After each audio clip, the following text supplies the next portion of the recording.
All right, Ohio State. The scarlet and gray sky is falling. We don't know what to do. The Buckeyes look awful. Here's what I'll tell you. I don't think the sky is actually falling. I think that the Buckeyes are a young team. They honestly are dealing with having freshmen in all the critical spots. Oh, by the way, this is my new Buckeyes podcast slash YouTube show. I don't even know what the hell I'm going to do with it. I've had a couple of drinks. I think that's how every podcast should start, with some middle-aged guy who thinks people want to hear his opinion, and so he's going to offer it. In my case, it happens to be football. I'm a lifelong fan. I've coached for a number of years, up to and including some time around a certain program that we all love in Columbus. Um, so here's my take. CJ Stroud, he's a freshman. Through 3 games, if you were to listen to our fan base and the comments that you see on Facebook and online, you would think that the sky is falling. If you look at his stat line, you know what? He ain't that bad. He's completing fair percentage of his passes. He's throwing touchdowns. He's not throwing very many picks. Any other program in the country would be thrilled to have a QB that is doing what he's doing as a freshman, a 19-year-old redshirt freshman QB, handed the keys to the Ferrari that is Ohio State football. And we've played against a couple of teams that, are a little different. Minnesota last year was a team that overperformed in some ways, but maybe they're actually not that terrible. They're a Big Ten team. Starting out our season, is the first year that we had fans in the stands, a season opener at night on the road. Okay, so we threw him into the fire pit. Obviously, we didn't have another QB with any more experience. Justin Fields is gone, but he was thrown into the mix, so to speak, ready to go. He never threw a college pass. Had to play against Minnesota. The next game, okay, Tulsa. A lot of people, in fact, I heard multiple people talk about Tulsa as if it was Tulane or Temple. It's Tulsa. They are in the same conference with the Cincinnati Bearcats, and they actually played pretty damn well last year. And they were back with a ton of experience all over the football field. They had guys that have been around for 6-7 years with the extra year of eligibility. They don't have guys leaving early to go into the NFL draft.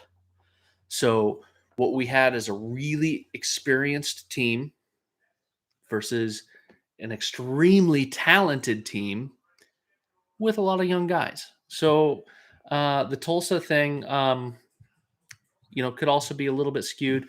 If you want to get further into it, Tulsa was running a 3-3-5 defense, which can be a little bit more of a challenge to understand what's happening up front. It's not something that they see on a regular basis. I would compare it, actually, if you flip the side when we play Navy and they play against that wing T, the defense doesn't see that look a lot, right? So against Temple in a 3-3-5, our offense is looking at something that they do not typically look at. There's my dogs in the background. And so things are a little different. People say, oh, well, the line calls and, his protection's not right. Well, guess what?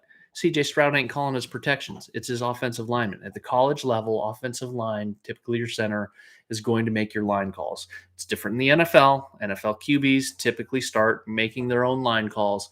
But at the college level, at least when I was around OSU, offensive line was making the calls, not the QB.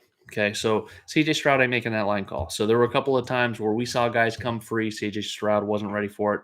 Or on a sack where everybody's like, oh, TJ or CJ's not holding the ball or doing what he needs to do. Well, I tell you what, Master T missed a block and CJ paid for it. Okay, so what I'm trying to get to is we didn't play Akron the first 2 weeks of the season. Okay, or 3 weeks, I'm sorry.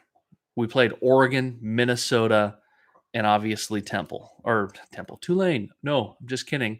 Tulsa. So we've played against some teams that are not your typical MAC teams that we warm up our seasons with a freshman QB. Okay, um, this weekend we're going to see something different. CJ Stroud, oh by the way, has been hurt these last few weeks. We've all seen him in the game stretching his shoulder. I thought it was a nervous tick. I was at the game. I'm like, why does he keep doing that? I've seen it for a couple of weeks, but nobody ever said anything about an injury. So I would say that maybe we haven't seen the best version of CJ so far. Maybe resting him is going to be a great thing where he's going to come back healthy, and we're going to see a version of CJ Stroud that is a lot better than what we've seen so far. It's possible. Now, CJ, up until this point in the season, has been considered to be someone that he was solid in his starting role under center, according to the coaches.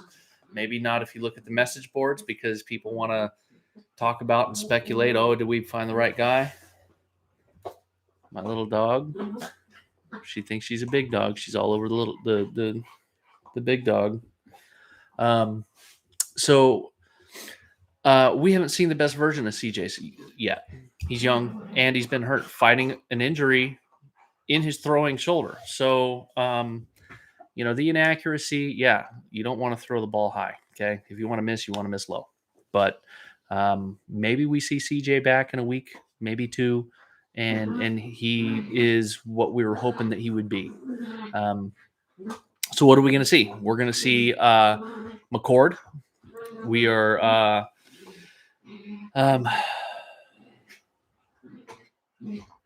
hey, can I pause this? I can't pause this. We're live.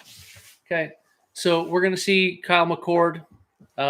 He's going to start. He should. He's a redshirt freshman, so he's at least got a year in the program under his belt.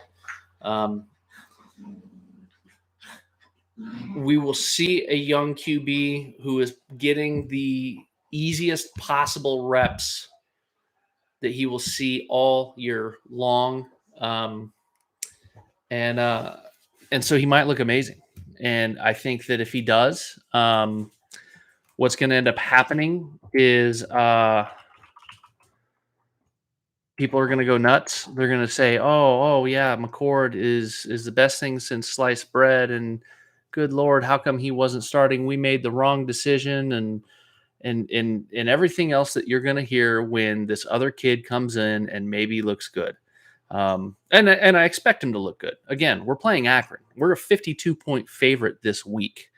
So you don't come into a game like we did with Oregon or at Minnesota on the road at night, like what Stroud had to put up with. Sorry, I'm looking up our depth chart. So I expect McCord to come out in the first half because he's starting and look amazing. Okay. Jack Miller's a guy that actually I was super excited about. And I was, I don't get to see practice, but when I saw the spring game, I was like, boy, that's a kid he came out and he was in attack mode in the opener or the spring game. So I want to see more of him. He's an exciting player. He's a guy that I think can do well. The thing that I think that these other two QBs can do is they can run. They can be at least be a threat to run. If I had one gripe about CJ Stroud so far this year, outside of the obvious, is so far he hasn't shown that he's any threat to run in so much of those spread, what I would call a license play or an option play. He has not had the license to keep. He has not had the license to run. He's been handing that ball off. And so a lot of things can open up when you're running that style of an offense when there is a threat for the QB to run so that you at least keep that read D lineman or outside backer outside, and you give your running back a chance to run because the other guy's got to stay home, or you run downfield with your QB. So I'm excited to see these other two guys. Now, do I think that Stroud's going to come back and get a starting role? Probably. Stroud earned it in practice. And again, practice is a thing that we as fans do not get to see. So what's going to happen is he'll take a week or two off. He'll get his shoulder right, hopefully, and he'll come in and he'll be great. Um, but the problem is he's giving these other guys, these 5-star super QBs, a chance to come out and show that maybe they are the guy. Maybe they are the guy that shows up at game time and kicks some ass. CJ, by all accounts, has kicked butt in practice, and we hear Ryan Day talking about, oh well, he completed 24 or 25 passes at practice the other day, and yada yada yada. Well, he's not getting hit at practice. Um, uh, Hopefully we hope, what, best case scenario, we see something that is amazing. But again, we also have to temper that and remember that it's Akron that we're playing against. We're playing against a team that is awful. They're maybe they're one of the worst programs in college football right now. Um, so uh, yeah, temper the excitement when one of these other two QBs throws a touchdown pass or even a completion. Everybody wants to say, "Oh yeah, I knew all along it was gonna be Jack Miller. That was the guy. That was my guy. I knew he was better than everybody else." Probably not. You don't see him in practice. So at practice, they all every rep is filmed. Every rep is graded. So every play is scripted. So when they're running with the ones or the twos or the threes, all those plays are scripted. And they have some guy that has a job where he has that script and he's writing down what QB got the ball, who did he throw it to, catch, no catch, okay, and then they watch it in practice and it gets graded by the coach where he's getting plus minus, or an MA, and they are looking at every single rep. And then after those grading things, it gets translated into a statistical score where we can tell within hundreds of decimal points, hundreds of points after the decimal, uh, who the better quarterback is. Okay, and that gets rid of some of the gut feeling stuff. That gets rid of some of the, if we want to talk about moxie. And who's that Penn State QB? The Mr. Moxie. Anyway, I know my best friend may watch this someday and he'll be like, "Oh yeah, that was so and so. He's pretty knowledgeable." But so maybe you don't get the Moxie score in there, but you damn sure get the completion percentage, and you damn sure get to know who is getting his man and who's missing assignments, and ultimately, CJ Stroud, at least in camp, was the better quarterback, and the numbers are going to back that up. We don't get to see that. We just get to see what happens on Saturdays. So I'm excited to see these other two QBs. I think CJ Stroud will come back. His job is at risk. I don't know if you guys knew about this. There was a QB once who had been a Pro Bowl QB. He in the NFL. We're going to the NFL now, and he had a great career. He was a phenomenal quarterback. Competed in the Super Bowl. Was playing for a good team. He had an injury. Well, there was a 6th-rounder guy that nobody gave a crap about, who came in, and he was going to basically be the guy that filled in while this other dude was hurt, and nobody expected a thing. And that guy turned out to be Tom Brady. He ended up being the GOAT, 6th-round pick. We all know the story if you've ever watched football or even pay attention to Supermodel Husbands. We know who Tom Brady is. Okay, he took the job from a QB who was a solid starter on a playoff championship level team, got hurt, and so somebody else took that opportunity and seized it. So could that happen here? Absolutely, absolutely, especially with all the noise in Columbus when we don't look great. Okay. So that takes me to the other side of the ball. The other concern that Ohio State fans and what everybody is freaking out about is our defense. Our defense, to put it lightly, has been porous. Alabama worked us. Okay. That Oregon game, we watched them run basically the same play 4 times off to that left side. I think they scored at least 3 touchdowns, if not 4, running that same concept against us, and it was bad. It was bad. And I think our coaching staff recognized it. Ryan Day recognized it. We made some changes. We put Kerry Coombs up into the booth. trying something different because what we were doing wasn't working. Okay, so between the national championship last year, where we got absolutely worked, and then coming into this year, we've not been as good as we could be. Now, let me also preface that when I talk about the first two games. Okay, we played against Minnesota and we played against Oregon. Okay, those two offenses brought the number one and the number two running back returning in college football. So the number one running back that was coming back to play college football this year was Minnesota's running back, Ibrahim. And then Oregon's running back was the second most prolific running back returning to college football from last year. So we have faced two offenses so far that can run the football against anybody. With the horses that got them there from the previous year. So we faced that. So everybody freaked out. We gave up a shitload of yards to these two running backs, but this wasn't Akron. Again, was not Akron.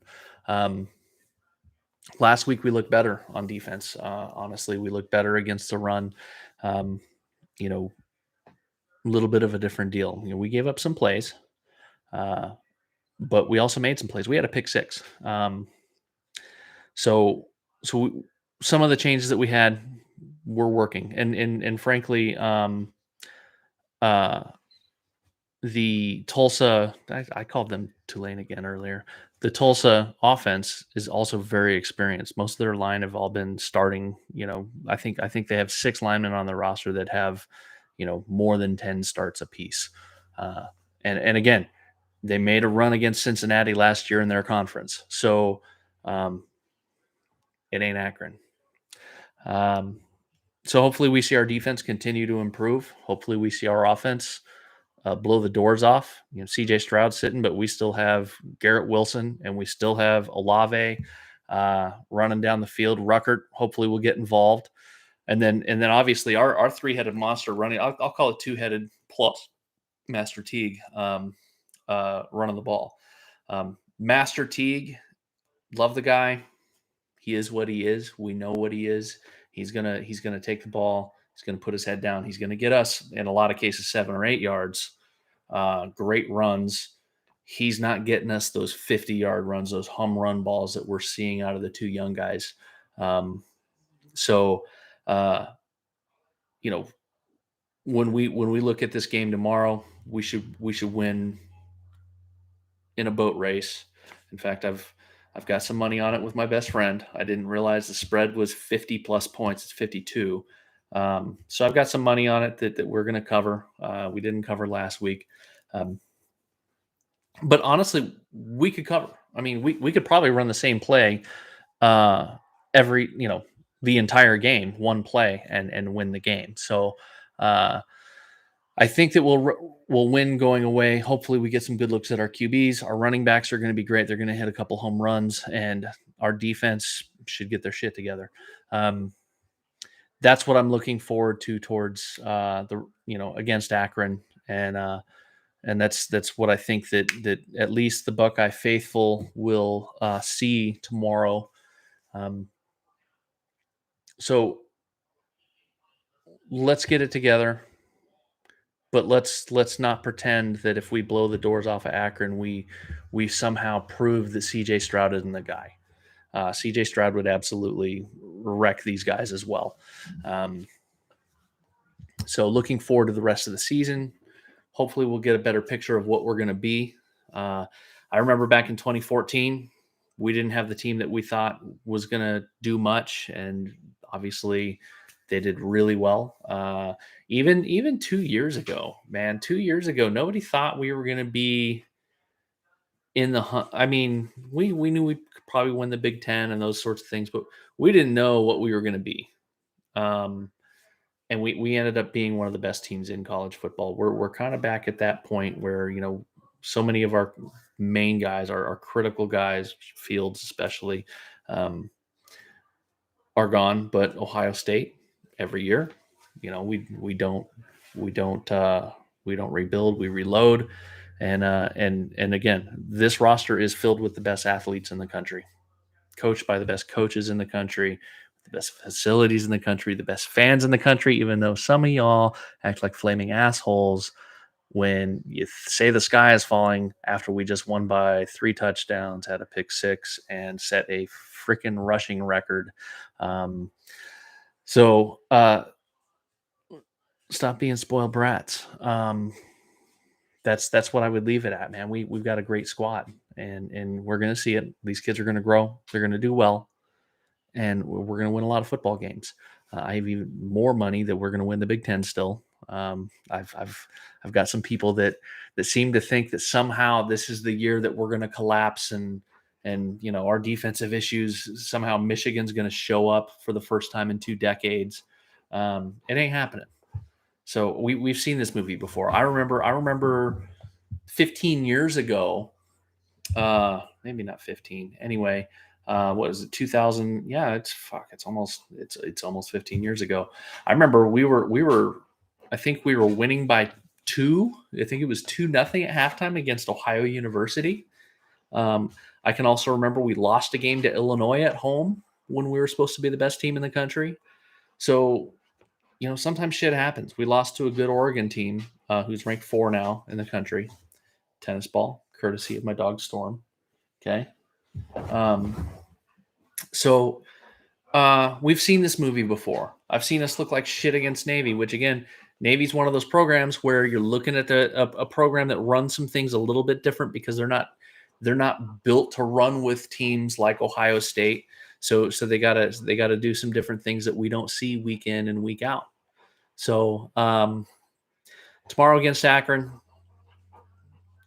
keep your pants on when we throw a bomb and outrun an inferior football team to the end zone. This has been my first shitty podcast / YouTube show related to college football, related to Ohio State football. I mean, my format's probably going to be Ohio State. I live in Columbus.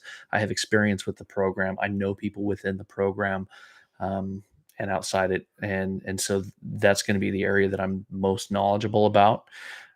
If you enjoy it, please hit the like button. Please subscribe. Let's maybe get some viewership. Maybe we can prove to my wife that I can have a YouTube show about football that people would be interested in. If you have comments, leave comments. I will answer your questions. I'll tell you where I'm from and why should you listen to me. Again, I'm a lifelong fan. I played a lot of years. I've coached years, and hopefully, you enjoy what I have to say about OSU football. In the future, I plan to have guests. I plan to have some former players in here, maybe some former coaches, definitely some other big time fans. We'll debate here. We'll talk about things related to how the Buckeyes are playing. We'll talk about recruiting a little bit. We'll talk about all the little things that we love about Ohio State football here in Columbus. Overall, the quality of these will go up. I've got a few things kind of in the little hopper of a brain that I've got where maybe I'll start doing some post-game shows and break things down. It's difficult with college football because you don't really have the same access to the all-22 film that you do with the NFL. If I was going to cover the Browns or my hometown team was the Broncos where I grew up, you can subscribe and you get the all-22 film. You can actually do some breakdown. You can actually talk about what people are doing. In my case, I'm going to watch and rewatch these games. I'm going to look at some different positional battles. I'm going to apply what I know, but also apply what some of my friends who know more than I do to what we're seeing on the field, and I'll make it entertaining. And hopefully you can be part of that. Maybe you can contribute. Again, my name is Matthew Montgomery, and this is my first Guinness fueled. It's actually a nitro cold brew coffee. Guinness nitro cold brew. Not much alcohol, lots of chocolate flavor. hopefully you can enjoy it. I'm probably going to tie this up. My wife is actually picking my son up from the Olentangy uh, football game. It's their homecoming, and that's all I got, man. Just like and subscribe, man. Like and subscribe. Let's get this thing rolling. We'll get it off the ground. There's my little dog. You see that? See, we're just an Ohio family. If you look in the background, I'm just trying to roll this out to 30 minutes. Um, I am also a former Marine, served in Iraq. I've got a lot of Marine memorabilia. I've got a lot of Ohio State memorabilia and Bronco memorabilia. Back there's what you're looking at. Doesn't matter. The main thing that I want to bring is some entertainment. Maybe I'll build a set someday, like my man Brandon Perna out in Denver. Um, so if you've got something to say about OSU football, or maybe you have a differing opinion, tell me I'm an idiot, or keep it civil. But let's talk about it. Let's get different viewpoints, and we can debate and talk about what we're seeing on that football field. Um, what I still see is an immensely talented team that's getting some of those early season kinks out, and by the end of the year, we're going to be playing at that championship kind of level. Um, have a good night. Go Bucks, OHIO, all that fun stuff. We will see you tomorrow. I'm going to get on and do another stream after I watch the Akron game. I'll give us a reaction and see what we think, and we'll go from there. Thank you for watching.